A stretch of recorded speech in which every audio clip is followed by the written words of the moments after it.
Medical পরীক্ষার্থীরা যারা এবার পরীক্ষা দিবা, যারা এবছর মেডিকেলের প্রস্তুতি নিচ্ছ, যারা এবার সেকেন্ড টাইমের প্রস্তুতি নিচ্ছ, তোমাদের সবাই কিন্তু এই টাইমটা খুব বেশি ইম্পর্ট্যান্ট। ফার্স্ট টাইমারদের কিন্তু এবার একটু বেশি পড়াশোনা করতে হবে, কারণ আগের বছরের তুলনায় এবার কিন্তু সেকেন্ড টাইমার একটু এগিয়ে রয়েছে, এবং তাদের কিন্তু এবার একটু কঠোর একটা তোমাদের মধ্যে কম্পিটিশন হবে, তোমার কে এবার চান্স পাবে।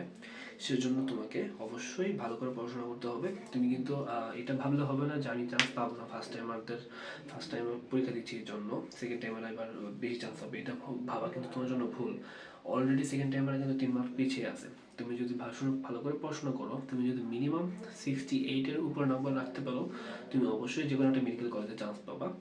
এবং এবছর যেহেতু তোমাদের কোশ্চেনটা কম্পারেটিভলি একটু বলা যায় যে টাফ হওয়ার সম্ভাবনা বেশি, তুমি যদি ভালো করে প্রিপারেশন নাও অবশ্যই তোমার চান্স হবে।